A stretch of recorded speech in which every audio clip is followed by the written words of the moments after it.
Con mi saludo cordial a la respetable audiencia que en esta ocasión nos acompaña en esta entrevista virtual y dentro de este programa denominado La literatura lojana en la voz de sus autores. En esta ocasión contamos con la grata presencia del escritor lojano Manuel Vivanco Riofrío. Bienvenido, doctor Manuel, y desde ya muchísimas gracias por aceptarnos esta entrevista para que en este programa nuestra audiencia lojana y ecuatoriana y de cualquier parte del mundo pueda verificar, pueda darse cuenta de la valía enorme que tiene un gran escritor lojano como es usted, doctor Manuel. Bienvenido y vamos a entablar un diálogo en torno a su escritura. Usted es autor de dos interesantísimos libros, dos grandes novelas, una de ellas, entiendo, publicada en 1999, me refiero a Los Gagones de Solanda. Esta novela, publicada en Libresa dentro de la colección Crónica de Sueños, tiene una valía enorme. En la contratapa, Raúl Pérez Torres expresa un comentario y luego Hernán Rodríguez Castelo, ¿no? Dos escritores de una producción literaria enorme, dan fe de lo que es su novela Los Gagones de Solanda. Doctor Manuel, empiezo entonces con una primera inquietud. Cuéntenos un poco de cómo creció, cómo nació esta producción literaria, Los Gagones de Solanda. Luego hablaremos de su otra novela publicada hace poco y aquí en Loja, Destino Sur, bajo Paradiso Editores. Luego abordaremos también estos dos grandes trabajos suyos. Empezamos entonces con el primer trabajo suyo sobre Los Gagones de Solanda. Bienvenido, doctor Manuel.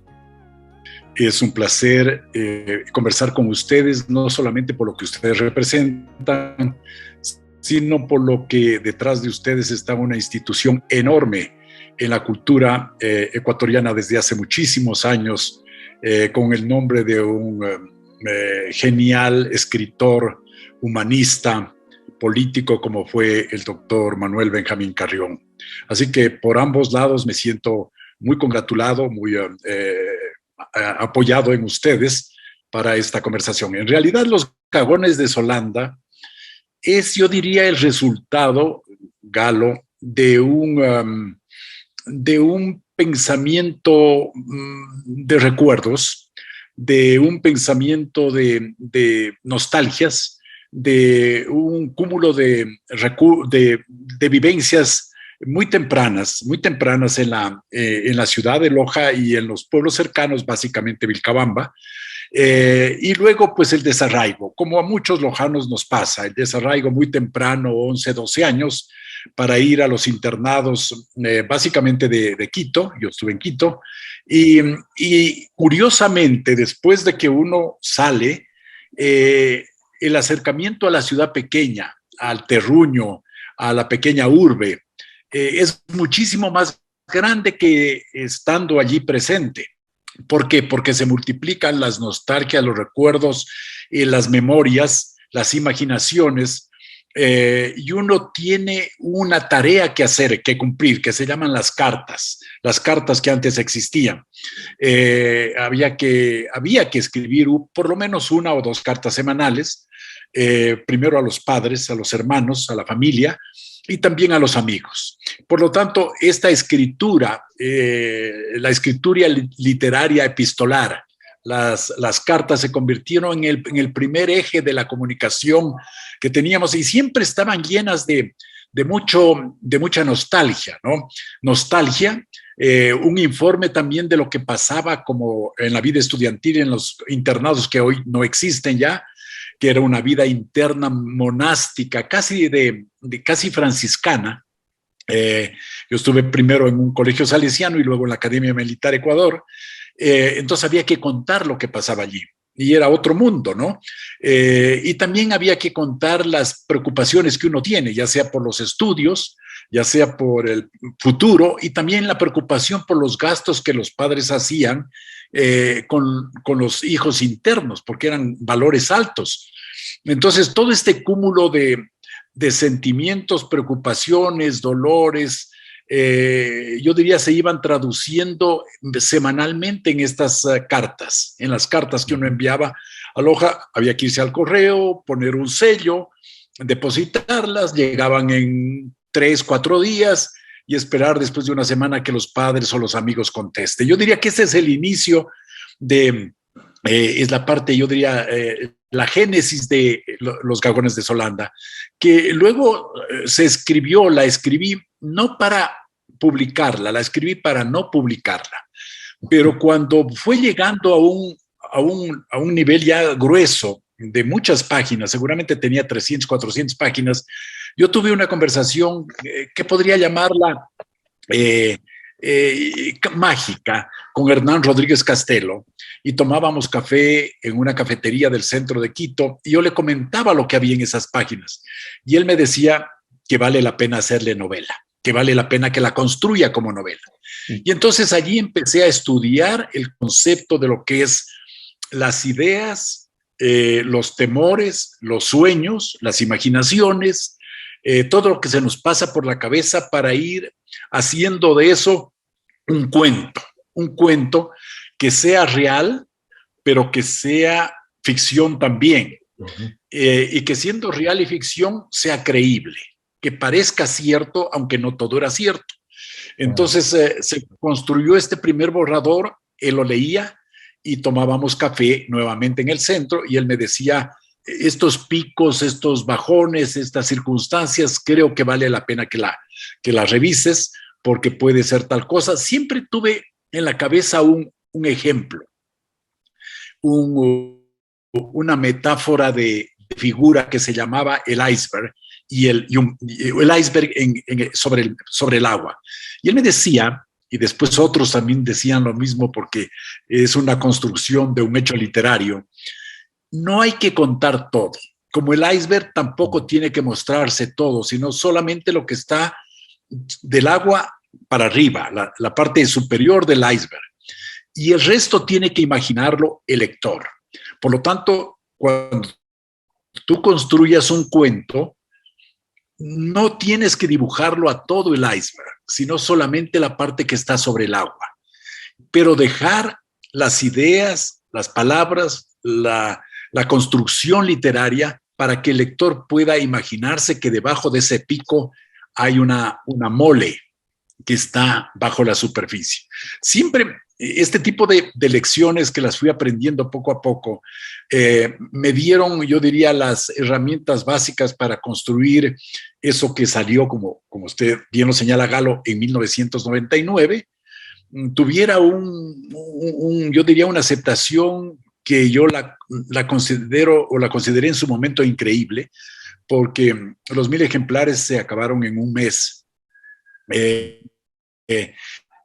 Y luego de que ya no era tiempo de escribir ni de reeditar esa obra, que el tiempo para esa obra había terminado y que debía trabajar más bien sobre otro concepto que se demoró mucho tiempo y que es la nueva obra que usted conoce y que la ha señalado ya.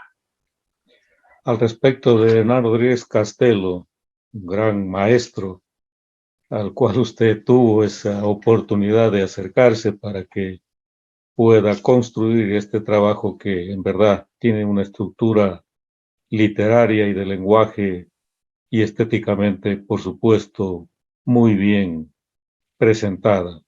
Hernán Rodríguez dice, la novela de Vivanco nunca es psicológica y casi ni siquiera interior. ¿Acaso por ello algo que cabe echar de menos?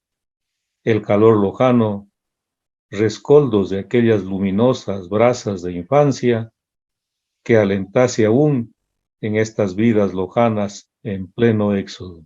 Justo lo que usted decía hace un momento, ¿no?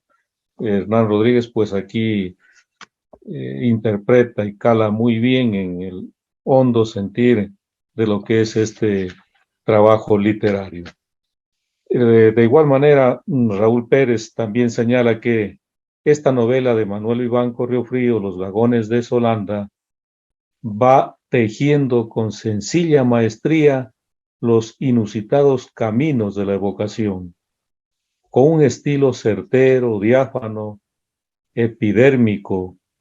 El autor sacude el polvo del tiempo olvidado y nos instala en los albores de los años 60, en Solanda, un supuesto pueblo de la serranía ecuatoriana, donde los personajes comienzan desde una infancia dulce y terrible, a marcar con alfileres el proceso de su implacable destino. Qué interesante lo que se señala. ¿Cuál es su criterio al respecto de estos dos grandes escritores que dan fe de su novela? Bueno, Galo, tendré que decirle que tuve una suerte enorme en haber nacido en ese año, ¿no? Donde nací, el 53, y haber vivido la juventud en los años que viví, porque conocí a Hernán Rodríguez Castelo y hablé con él muchas veces. También con Raúl Pérez Torres, muchas veces en la Casa de la Cultura cuando él era presidente. Pero antes conversé con Benjamín Carrión, cuando él era un personaje de nivel internacional. Él había sido ya embajador en México, era el escritor ecuatoriano más conocido del país a nivel latinoamericano, sus amistades con Gabriela Mistral, con Borges, con todos los escritores del pensamiento y de la novelística latinoamericana. Yo conversé con él porque él organizamos desde la Asociación Lojana de Quito un seminario que se llamaba Antología de la Poesía Lojana, que lo dictaba Benjamín Carrión. Yo era presidente de esa asociación juvenil, fueron muchos jóvenes a escuchar este seminario y él nos comentaba cómo en la Loja de los años 40, 50, 60, poesía hacían todos. Y él, a veces no le creíamos lo que decía, porque una de las cosas que nos comentaba es que el sastre que hacía los ternos a su padre también era poeta y se sabía de memoria unas poesías, unos versos muy lindos, recuerdo algunos de ellos, del sastre del padre, de su padre. Y decía porque en Loja leer, en Loja escribir, en Loja cantar, en Loja tocar una guitarra, en Loja hacer un poema, era parte de la cotidianidad. Vivíamos con eso, estábamos muy aislados del Ecuador, pasamos muchos años aislados del resto del Ecuador, en la historia podemos ver eso, pero curiosamente ese encierro nos llevó a abrir los libros. Habían personajes a inicios de los años del siglo XX que leían en Loja en francés, y lo leían a Baudelaire, y lo leían a Verlaine, a Cherlain, a personajes mundiales. Eso era, yo diría, algo imposible de creer a nivel nacional, porque no, incluso en urbes más grandes como Quito y Guayaquil eso no ocurría, ¿no? Y sin embargo ocurría en Loja. Porque había estos dos grandes elementos. El uno, un grupo humano de gran nivel intelectual, y el segundo, una gran conexión con la literatura y el encierro. Me parece que el encierro fue un cascarón fundamental en la geografía lojana para poder sobrevivir con el pensamiento y con las imaginaciones y con los libros que llegaban. Llegaban libros de España, también libros de México, y en Loja las librerías tenían una presencia, yo diría que incluso más importante que ahora, Galo, ¿no? La librería San José de la esquina, de la José Antonio Iguren y Bolívar, tenía una presencia enorme y se encontraba libros. Yo compré allí 100 años de soledad cuando tenía 14 años y cuando solamente meses atrás Gabriel García Márquez la había publicado en Argentina. Y por lo tanto pasaron muy pocos meses desde la publicación hasta que estaba presente en una librería de Loja, lo cual era un hecho muy curioso, muy difícil de pensar que así sea. Con relación a su pregunta exactamente, Galo, sí, lo que dicen los dos, tanto Hernán como Raúl, es parte de lo que está en el libro. Es lo que es un resumen de alto nivel, de síntesis y con las palabras tan acertadas de los dos escritores. Pasando ya a su nueva novela publicada hace poco y qué bien, uno de los lanzamientos pues de la presentación la hizo usted aquí en Loja hace unos pocos días. Me refiero pues para nuestra distinguida audiencia que nos está observando a Destino Sur. ¿Esta novela última tiene alguna relación con la anterior, con Los Dragones de Solanda? ¿Hay algo que las correlacione? Sí, Galo, sí. Sí, las relaciona, yo diría, hay muchos cordones umbilicales que las sujeta a la una con la otra. Bueno, la primera que es el mismo autor, la segunda que es el sur, siempre el sur, siempre el sur. Y cuando me refiero al sur, me refiero a toda nuestra zona. Porque nosotros, recuerde usted, no solamente éramos de Loja, nosotros también éramos de otras dos provincias. Éramos del Oro y éramos de Zamora, ¿no? O sea, éramos del reino de Yaguarzongo, en definitiva, porque en todo ese espacio vital vivíamos, ¿no? Irnos a Puerto Bolívar, por ejemplo, o irnos a Zaruma, o irnos a Piñas, era casi como irnos a Cariamanga, a Celica o a Zapotillo. Y cuando nos íbamos a Zamora, también era como irnos a un lugar de la provincia. No estaban, los límites fronterizos de Loja no estaban muy definidos para nuestra mente temprana, porque creíamos que toda esa región nos pertenece. Entonces, ese otro cordón umbilical que le menciono es el sur ecuatoriano, porque tenemos historia común, tenemos una historia común. Tenemos, si nos vamos un poquito en la historia, vemos que son pueblos de minería, El Oro, Loja y Zamora. Las migraciones desde España se produjeron para buscar algo concreto. Ellos no es que estaban buscando solamente sobrevivir a los problemas de la Inquisición o a la pobreza que en esos años se vivía en España. Ellos buscaban oro, ¿no? Y por lo tanto nuestras tierras, nuestras tres provincias, Loja en el centro, les daba una oportunidad no solamente de sobrevivir, sino una oportunidad de ser ricos, de ser millonarios, de tener oro. Por eso nuestro escudo, como lo mencioné en la presentación del libro que usted, muchas gracias, me acompañó Galo, yo dije, por eso el escudo de Loja tiene esa imagen, la puerta en la que no están entrando caballeros, sino están saliendo caballeros de la ciudad en búsqueda de un destino, de otras tierras, de otro sueño que eran las minas. Y eso es lo que hemos hecho ya cerca de 500 años. 474 exactamente desde que se fundó Loja. Hemos sido personajes que más que entrar en la ciudad, hemos salido de la ciudad, hemos salido. El sueño de cada lojano es curioso, es muy curioso, porque es salir, pero para regresar, o salir para pensar en la ciudad a la que había dejado. Hay un nexo muy fuerte entre la presencia física y la mente.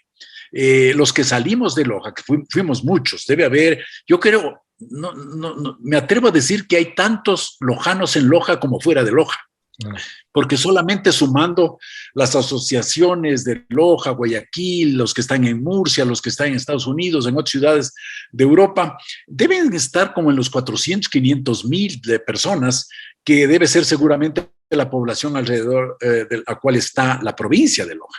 O sea, detrás de cada familia hay 1, 2, 3 personajes, personas, miembros de la familia que están fuera de la provincia.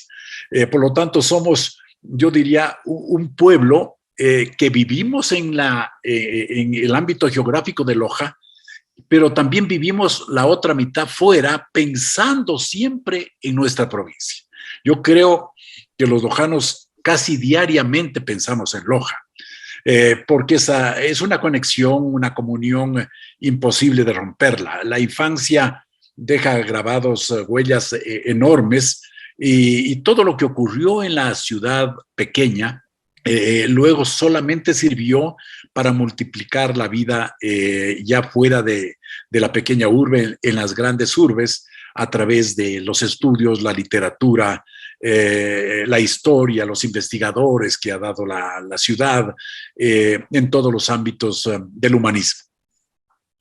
A propósito de este éxodo de lojano, pero que siempre regresa y que tiene presente su tierra, esa nostalgia, toda la belleza en sí que implica Loja. Usted de alguna forma lo describe aquí, la describe en esta novela. Usted empieza por narrar, por hablar, por contar ámbitos muy especiales desde el ambiente español y luego pues acá Loja y otros sectores. Y hoy en día hay muchos autores que están trabajando la novela desde el punto de vista histórico. Y aquí hay muchos rasgos históricos. ¿Qué tanto de historia tiene esta novela, esta ficción? Bastante, Galo, bastante. Algún momento me pregunté, ¿qué tanto conocemos de la historia familiar, que es la historia más cercana a cada persona? Y claro, uno dice, conocemos a los padres, ¿no? Sabemos quién es el padre y quién es la madre. Y podemos dar hacer algún recuento de la vida de ellos. Y luego podemos ir a otra generación más allá y hablar de los abuelos. Y sabemos quiénes fueron los 4 abuelos, o ya no conocemos mucho. Pero curiosamente, si tomamos como referencia la fundación de la ciudad, son 474 años, y lo dividimos para 25 años, que es a la que pertenece una generación. Han pasado 19 generaciones desde que fundamos la ciudad, desde que fundaron la ciudad. Y no alcanzamos, ni usted, Galo, ni yo, ni Anita María, ni ninguna de las personas que nos escuchan, no alcanzamos a dar una información veraz de 3 generaciones atrás.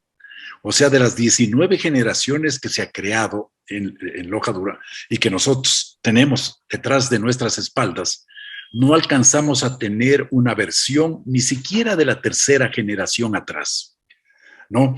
Eso para mí es poderosamente curioso, y yo creo que es el inicio de la historia, porque así como si usted quiere descubrir en la parte agrícola cómo se estructura el agro en la provincia, usted tiene que conocer de las haciendas, hay que conocer cómo estaban organizadas las haciendas, ¿no? La hacienda como estructura humano, social, productiva.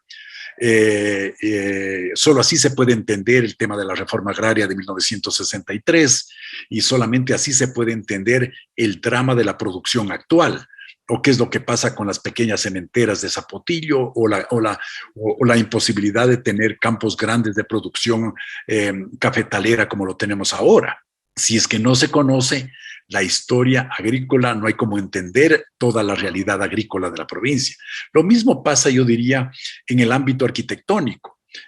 Si no conocemos la historia de los fundadores o creadores o constructores de la catedral o San Francisco, Santo Domingo, San Sebastián, el Valle, tampoco podemos comprender la grandeza arquitectónica de la ciudad, ¿no? Entonces, yo creo que en todo esto hay que llegar a la historia necesariamente.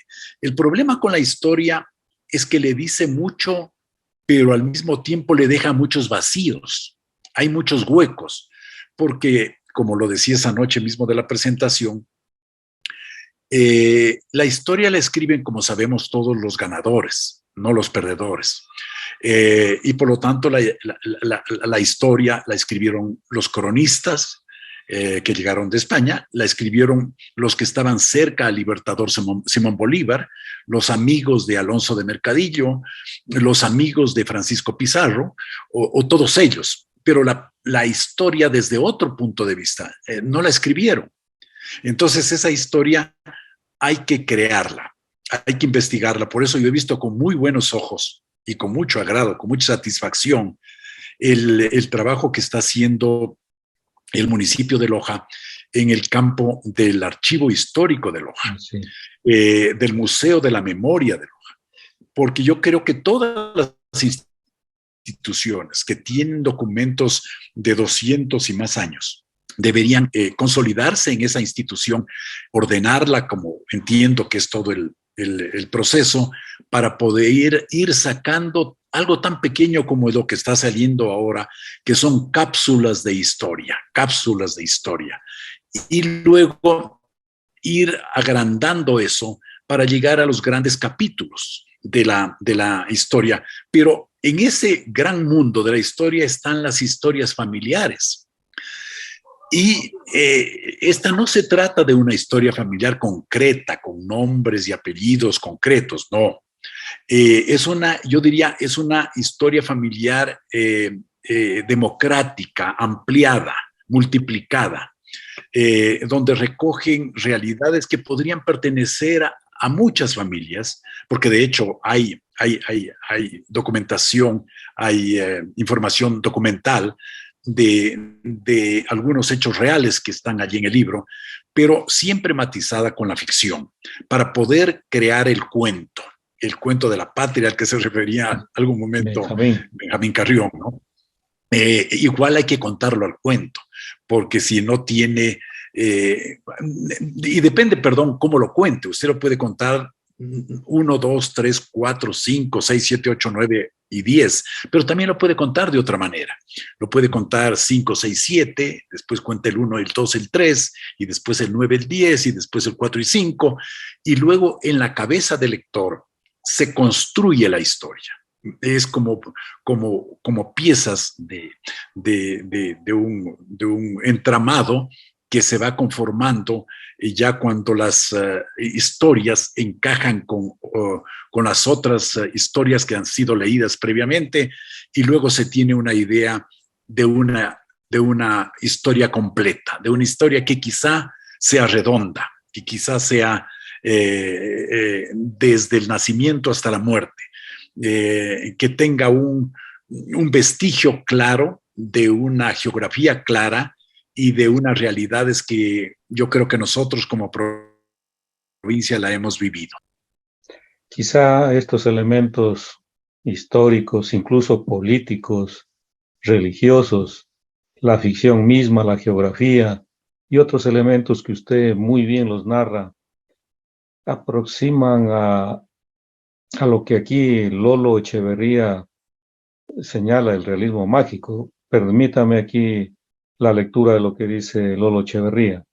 El realismo mágico que Manuel Iván Correofrío imprime a su novela Destino Sur nos transporta a aquella época de desesperanza de la gente española, algunas de cuyas familias buscaron nuevas posibilidades de vida en territorio americano.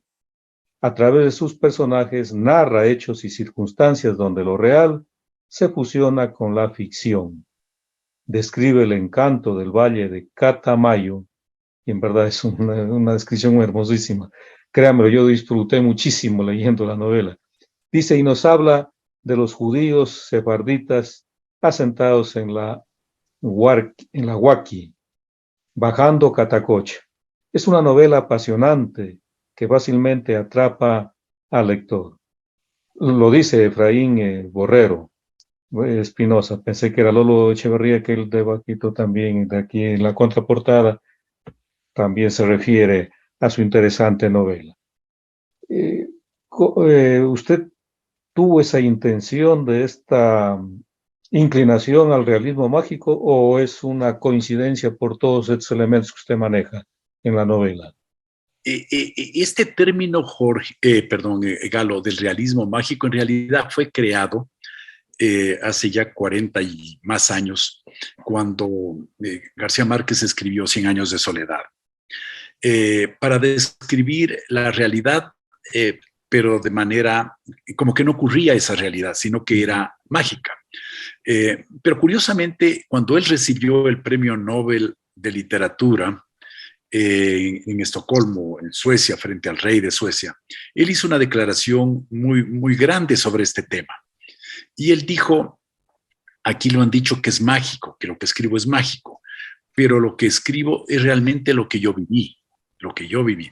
Acá ocurre algo similar, Galo, y creo que todos estamos inundados, todos los que escribimos algo sobre estos temas de novela, estamos inundados por esta situación. ¿Qué es? Que lo que yo le cuento a usted sentado en una banca del parque en Loja, para usted y para mí no es mágico, simplemente es lo que yo acabo de vivir y que usted me comprende y lo admite como una realidad tal vez curiosa, graciosa, inusual, diferente, pero usted no le lleva, al escucharme, no le lleva al nivel de lo mágico, porque usted sabe, y yo sé, que eso ha ocurrido en algún lugar de nuestra geografía. Pero cuando sale de las fronteras de nuestra provincia o de nuestro ámbito, con personas que no han tenido esta experiencia de vivir estas situaciones, automáticamente le dan un toque, una vestidura. Y esa vestidura es la palabra, eso es mágico, eso es mágico. Para decir, eso es algo surrealista, eso no existe solamente en la mente del que escribe. Yo diría que hay muchos de los temas que se dicen allí son reales, ocurrieron o pudieron ocurrir. Hay un poco siempre estamos pintados de esa gana de crear magia, de ese deseo de crear magia, pero la gran mayoría es una realidad que seguramente la vivimos y cada vez que pasa el tiempo se la vive menos, pero antes se la vivía más, ¿no? Cuando seguramente si yo digo cuántos hechos mágicos hay en esta novela, seguramente uno puede decir 30, y de los 30 los 25 fueron reales, ocurrieron cosas reales. Por ejemplo, permítame decir esto, en los años 1840 más o menos, ocurrió un hecho en el Valle de Malacatos, donde se decía que una bola de fuego cayó y dejó inutilizada toda esa tierra, todo ese valle por más de 50 años. Ese era un rumor, un comentario, una realidad. Entonces tenía dos teorías. El uno era castigo divino. Y los franciscanos y los dominicos creían de que, indicaban de que era un castigo divino, porque la tierra se la inutilizó, entonces se tejieron muchas historias alrededor de por qué ese castigo divino. Eso es hace 200 años más o menos, un poquito menos. Luego, hoy que sabemos cómo operan los meteoritos, o lo que ocurrió en el Golfo de México, o lo que está haciendo la NASA, y lo que están los vuelos al espacio, al universo. Uno lo que puede pensar ahora es que lo que ocurrió allí es un pequeño meteorito que cayó algún momento y que dañó la geografía de ese lugar. Y seguramente si los geólogos van a ese valle pueden encontrar entre sus piedras, entre sus cenizas, entre sus arenas, pueden encontrar seguramente vestigios de este elemento físico, químico de algún planeta. Entonces, ahí es cuando se produce la magia. La magia se produce cuando, visto desde la antigüedad, era un hecho divino, de castigo divino, y visto desde la realidad es un hecho científico. Yo diría que en esa transposición de situaciones y realidades ocurre algo que hay que ubicarlo en algún lado, y ese sería el realismo mágico. Yo lo que he tratado más bien, Galo, en esta parte, es de pensar y escribir cómo pudo haber ocurrido una historia de migración cuando España estaba muy pobre, 1802, 1810, o sea, inicios del siglo XIX, cuando estaba muy pobre y se lo veía a América Latina como un paraíso de oportunidades, ¿no es cierto? Y luego también ocurre por esos tiempos, antes y después, el gran problema de la Inquisición. Eso también asoma hoy como un hecho fantástico. ¿Por qué quemar a las personas que piensan de otra manera desde el punto de vista religioso? ¿No? Entonces, eso era, hay que estudiarlo para entenderlo, porque de lo contrario no es creíble. ¿Por qué tiene que quemarse a la gente cuando no se piensa que el Dios suyo es igual que el mío? ¿No? Entonces, esa gente se escondía, los judíos sefarditas se vinieron a esconder en América Latina y se venían a esconder en las mejores tierras que podían. Y Loja tiene un espacio allí para ellos, en un espacio. Y yo creo que la provincia de Loja y el norte del Perú fue un espacio muy interesante de vida para ellos. Y ahí están los libros de historiadores excelentes como Félix Paladines, como Galo Ramón, y como los anteriores ya que también han escrito sobre la historia de Loja y su provincia, como Pío Jaramillo Alvarado. Qué interesante. En esta historia de migración que usted denomina, hay un dato para mí como lector muy curioso. El muchacho que aguas abajo, desde la zona de Catacocha, va a parar al Perú y ahí aparece toda otra historia hasta que llega a ser el director general, algo así como el presidente del Perú. ¿Cómo así ese hecho usted lo logra ahí empatar tan bien, pero al mismo tiempo, hasta dónde digo aquí hay, claro, una novela es una novela, pues no, pero hasta dónde hay ahí algún dato histórico al respecto o es todo una ficción bien delineada y por supuesto, pues entre Ecuador y Perú las creencias, las formas de vida son muy parecidas, ¿no? ¿Qué lo llevó a que usted intervenga con esta porción, yo diría, de toda la novela, bien narrada, pero aparece, para mí, así dijo, ¿cómo así? Este dato aparece así, descrito, ¿no? Y son varias páginas al respecto, ¿no? Así es, Galo. En realidad, como usted bien recuerda, una novela es una mezcolanza, es una chanfaina, diríamos en Loja, es una paella, dirían en España. Pero cada cosa tiene su realidad, eso sí, hay que tener claro. Es muy difícil crear las cosas de cero, es muy difícil. Yo personalmente no tengo la habilidad de crear las cosas cuando no existe nada. Para eso hay que ser mago. Bueno, yo personalmente no puedo. Yo necesito tener una realidad, necesito tener un documento, necesito tener un vestigio de algo, necesito tener un libro de historia, necesito ciertos hechos que de allí me permitan dispararme como desde una plataforma para lanzarme al espacio, digamos, pero necesito esa base. Todo eso que usted me pregunta, parte es cierto, parte es cierto.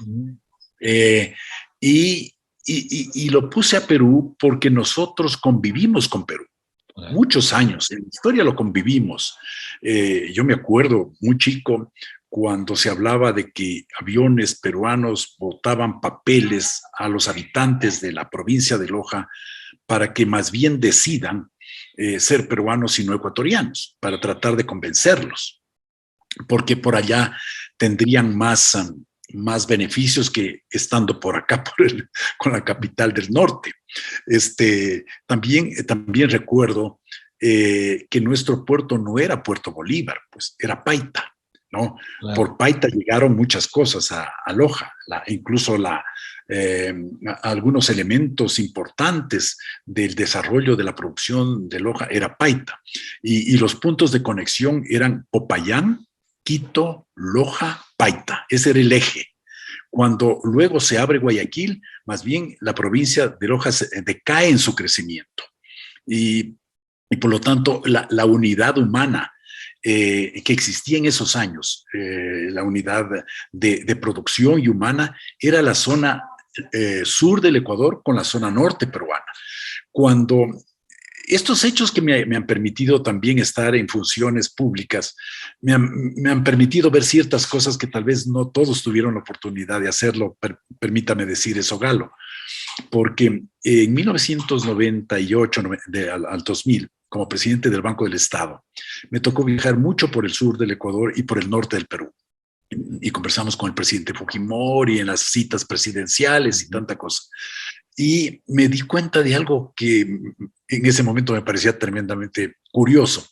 Cuando los apellidos de nuestra ciudad se repetían en las ciudades cercanas de Piura,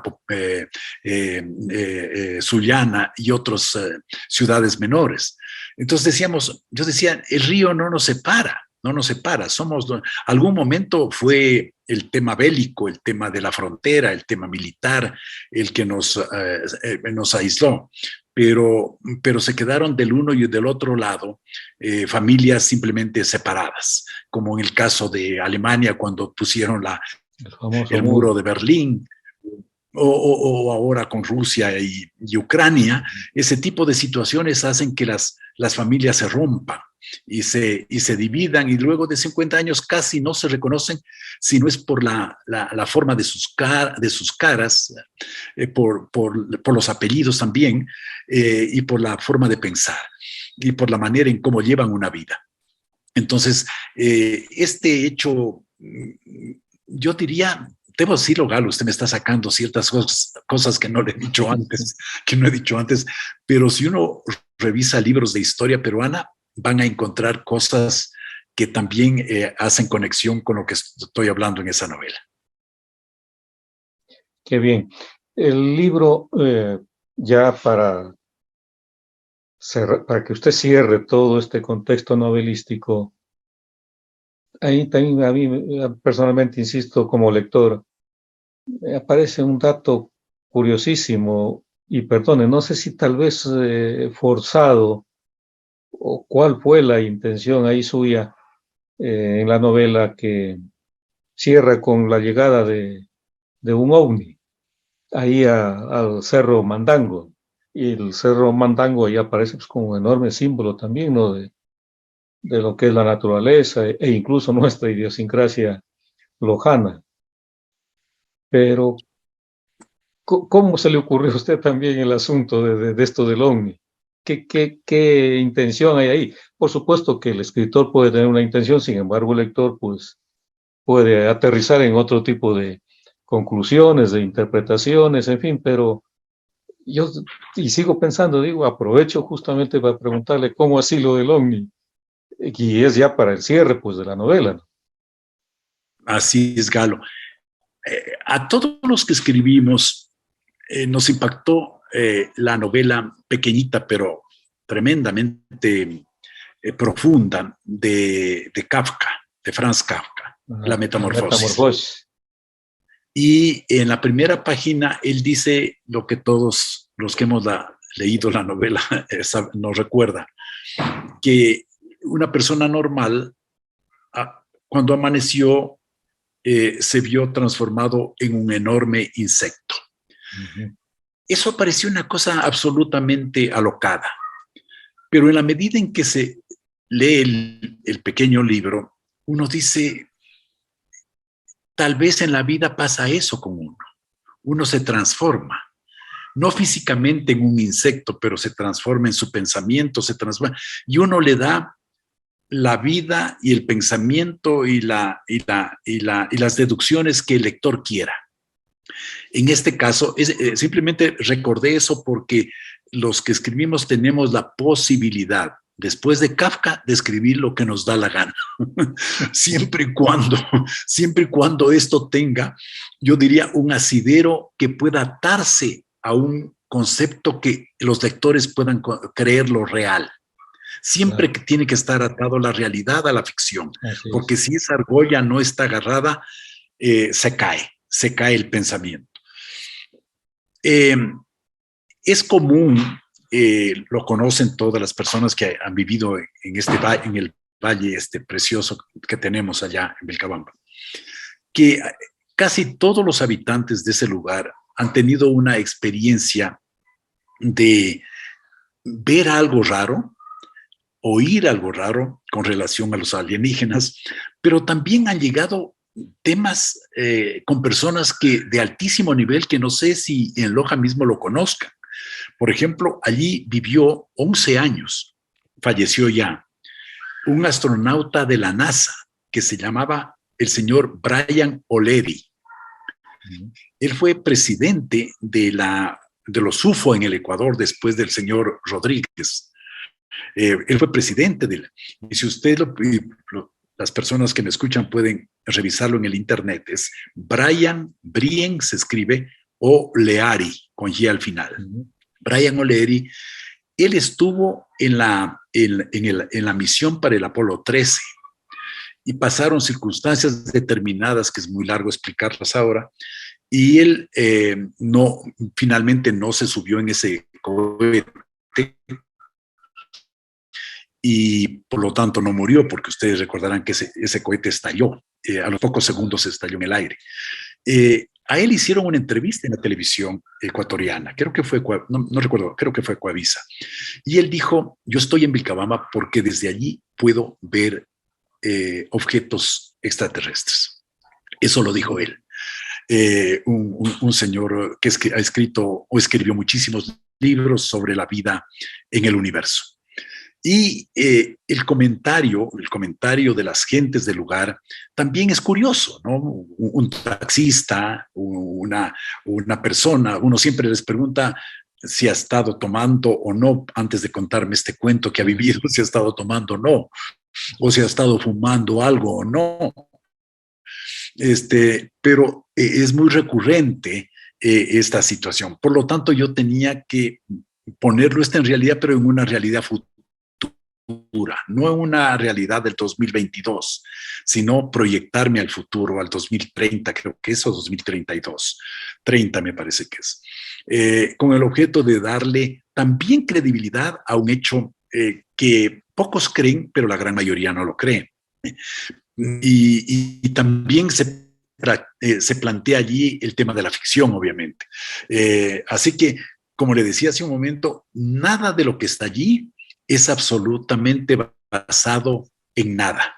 Todo está basado en algo. Y aunque sea un poquito de verdad, no sé si el 10 o el 20 o el 30% de verdad, siempre tiene una plataforma de despegue. Esa, yo diría, es la única explicación que podría dar sobre esa pregunta suya.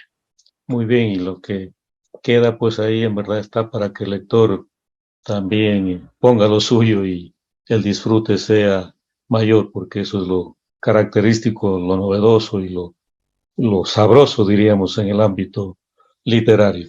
Qué bien, doctor Manuel, por todo lo que usted ha señalado en torno a su trabajo literario y que nuestra audiencia pues conozca quién es usted como escritor.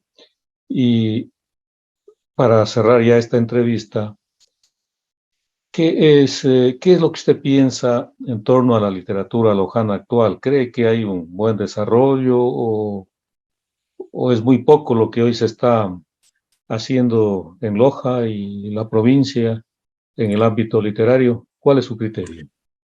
Mire, Galo, en uno de las páginas finales de la obra, justamente a partir de la página 247, Ujú. hay un escrito muy interesante de Fausto Aguirre, que Sí, lo hizo para este libro, porque era justamente la preocupación que yo tenía y el deseo que tengo, es de que qué tanta literatura estamos haciendo, ¿no? Y allí se habla hay esos títulos, y me parece que son más de 50 novelas lojanas, sí, desde la primera, La Emancipada de Miguel Riofrío, esta me parece que es de 1863. O sea, sí. estamos hablando de cerca de 160 años de historia y de escritura. Yo tengo la impresión, no sé si me equivoque, Galo, ustedes en la Casa de la Cultura Ecuatoriana y sobre todo la de Loja, que es como, a pesar de no ser la sede, es como la Casa de la Cultura Matriz. más vital, donde está el corazón de la institución, porque ahí nació su creador y porque ahí está, yo diría, en sus paredes está encerrado yo creería que valdría la pena investigar si es que es la provincia que más novelas ha construido en los últimos 200 años en el Ecuador. Yo creo que sí, pero habría que ver exactamente ya científicamente o ordenadamente si es que esta declaración que hago yo es real o no. Yo tengo la impresión de que es la provincia que más novela ha construido, por lo que tengo aquí en mis manos. A mí me preocupa mucho el tema de la tecnología y el divorcio que los escritores podamos tener con las nuevas tecnologías y el divorcio que los jóvenes, la gente joven que maneja muy bien las tecnologías, no se inserten en la magia de la lectura. He sabido que a través de ciertas tecnologías uno puede acceder como Amazon o como el ebook y una serie de fórmulas, pero valdría la pena estudiar cómo la gente joven, me refiero a personas de menos de 30, 35 años, qué tanto están leyendo, cómo están leyendo, y qué tanto de escritura hay ahí, ¿no? Porque yo diría que esa se convierte en la tarea fundamental de una institución como la suya, como la Casa de la Cultura, porque hay que revisar la historia, me parece fundamental. Hay que revisar los libros técnicos, que está muy bien, escribir sobre el COVID o escribir sobre la genética o escribir sobre cualquier ciencia exacta, está muy bien, pero no hay que perder la ambición de seguir construyendo literatura, porque eso yo creo que nos humaniza mejor. Me parece que nos hace mucho más, al hacernos, nos hace más sensibles, nos hace más humanos, nos hace más cercanos a la gente, porque cuando uno escribe algo trata de comprender no solamente la realidad de uno, sino la realidad de un conjunto grande de personas.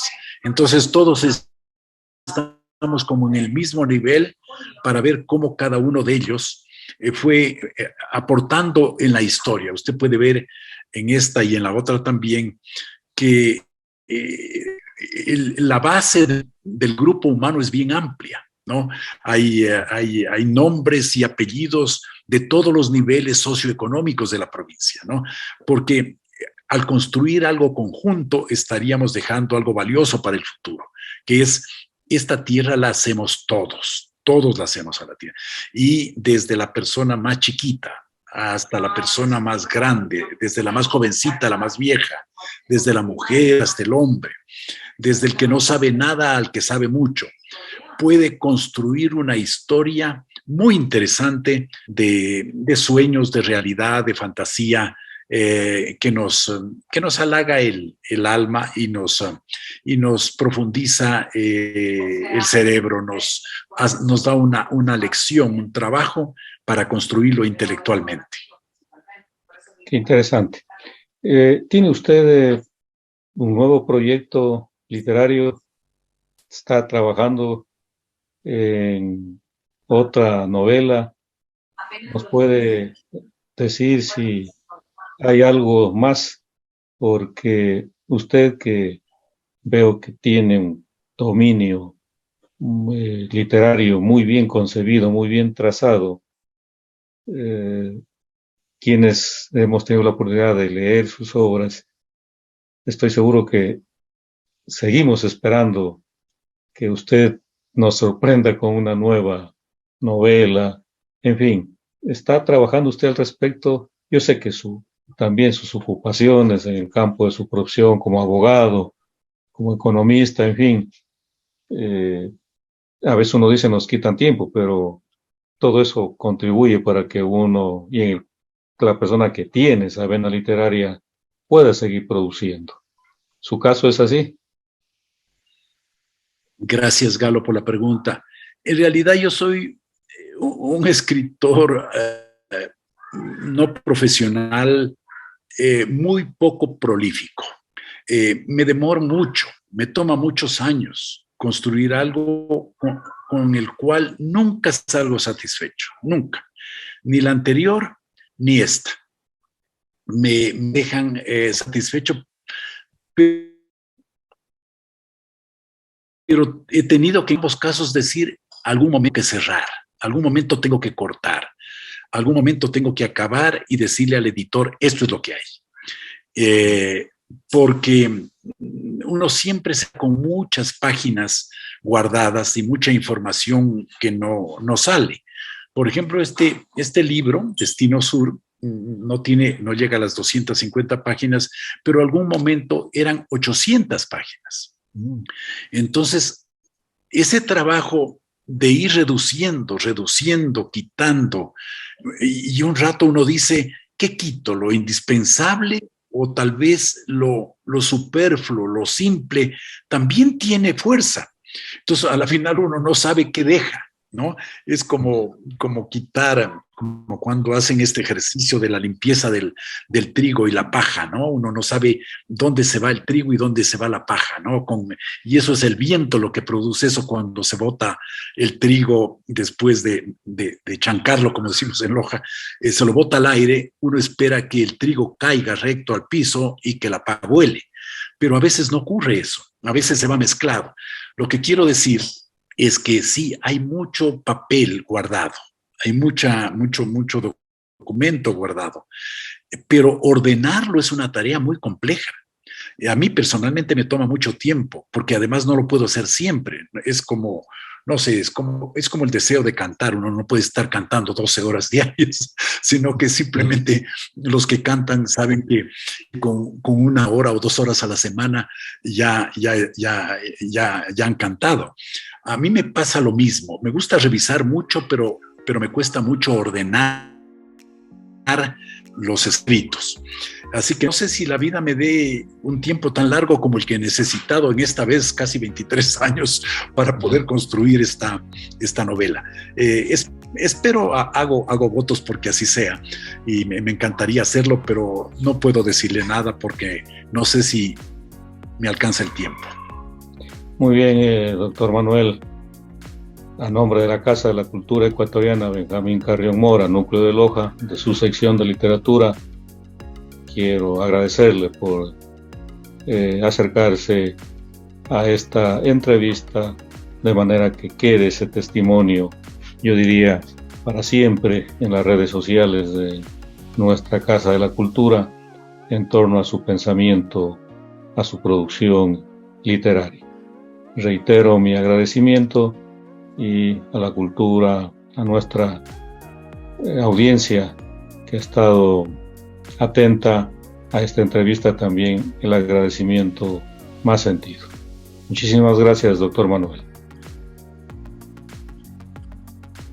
permítame yo también a felicitarle a usted, porque es una labor muy hermosa, muy linda. Hacer lo que usted hace. Y Jamín Carrión estuviera vivo, y yo creo que le daría un abrazo muy sentido, porque lo que quería es eso, que se escriban obras, que se divulguen las obras, que se comenten las obras y que llegue al mayor número de personas esos escritos. Así que usted está cumpliendo una labor histórica muy importante. Le felicito a usted, al núcleo de la Casa de la Cultura de Loja, y espero que haya oportunidad de estar con usted nuevamente en algún otro espacio. Gracias. Muchas gracias, doctor. Fue un placer conversar con usted. Muy amable.